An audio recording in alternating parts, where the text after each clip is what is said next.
So there was once an emperor in China who ruled one of the most powerful empires in the world. I humbly submit, your majesty should be sent to the south to walk along your people and perhaps do something good for them. And just like that, a journey began. A journey from the palace into the real world beyond it.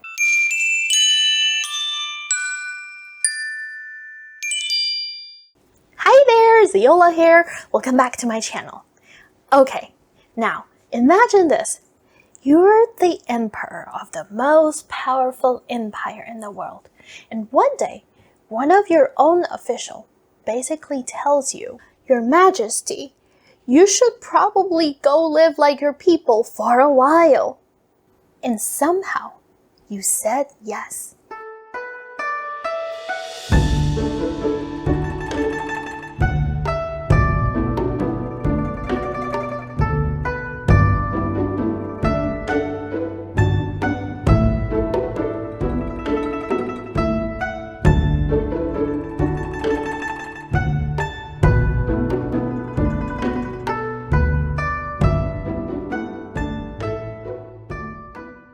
So there was once an emperor in China who ruled one of the most powerful empires in the world.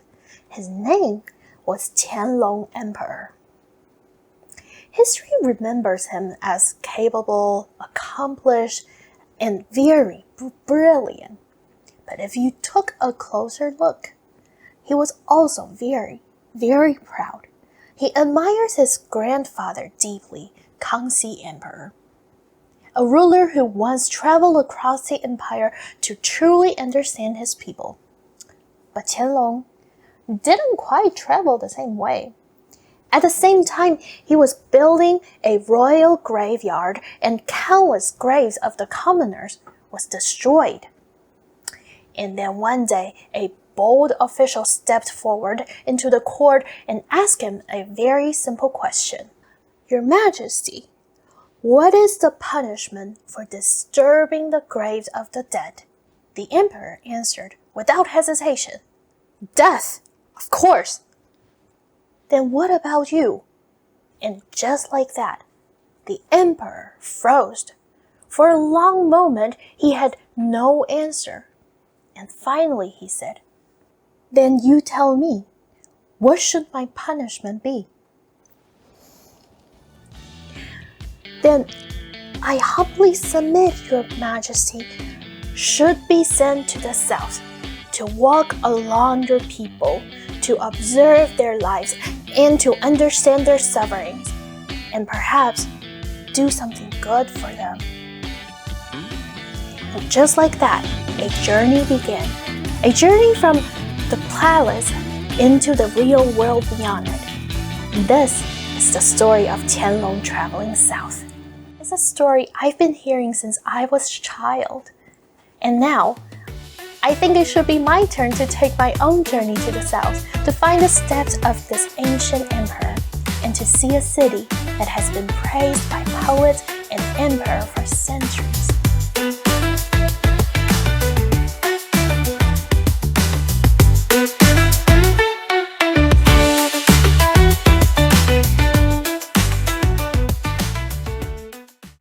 Yeah, so we are finally made it over here on the train. We are leaving Beijing and heading to Hangzhou.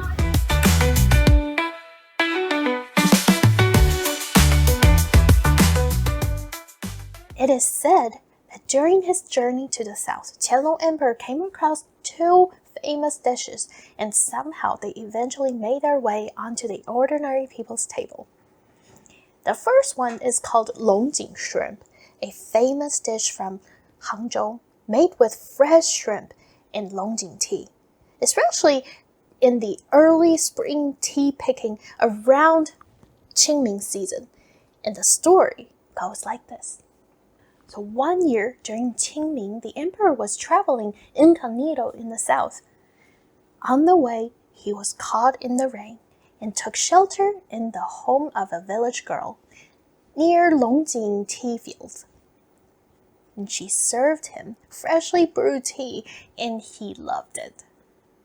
When the rain stopped, he asked for a small bundle of tea leaves and continued on his journey. By evening, he arrived at a small local restaurant. He ordered a very simple dish, stir-fried shrimp, and then casually, he took out the tea leaves and asked the server to brew tea for him.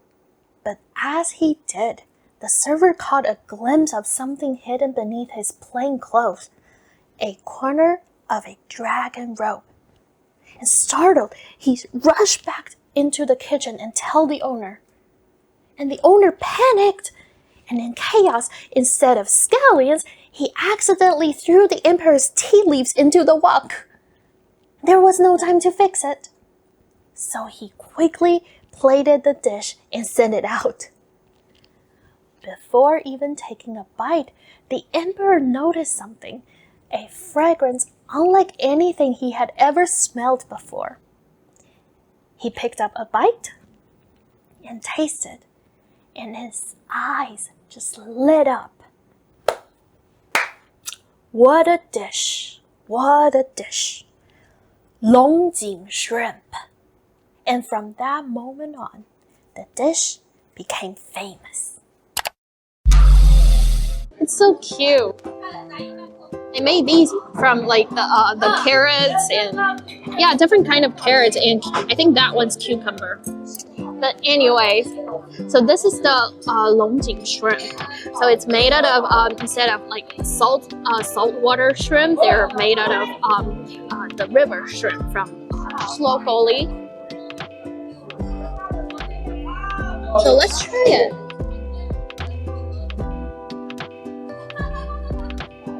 Oh, and this is vinegar. I think I like it better without the vinegar. Like you can taste the tea in it, and then like the sense of that, the sense of spring, because Longjing is really about the taste of spring. So there was another dish that Qianlong Emperor came across during his trips to the southern China. It is something called cat's ear noodle, which by the way already sounds kind of cute. So the story goes like this. One day, he was on a small boat on West Lake, and just casually enjoying the view. You know, very emperor on vacation kind of energy. And then out of nowhere, it starts to rain. Not just like a little rain, like real serious pouring rain. So everyone rushes into the tiny cabin of the boat, and they are basically stuck there. After a few hours, he gets hungry, so he asks the old fisherman, "Do you have anything to eat?" "Well, I have flour, but I don't have no rolling pin, so no noodles." And just when everyone's sitting like that, and they're like, "Okay, what now?" The fisherman's little daughter came across, holding a little cat, and she's like, "It's fine, I'll do it by hand." And she literally starts pinching the noodle into these tiny little pieces, shaped like cat ears. Small, soft, kind of adorable.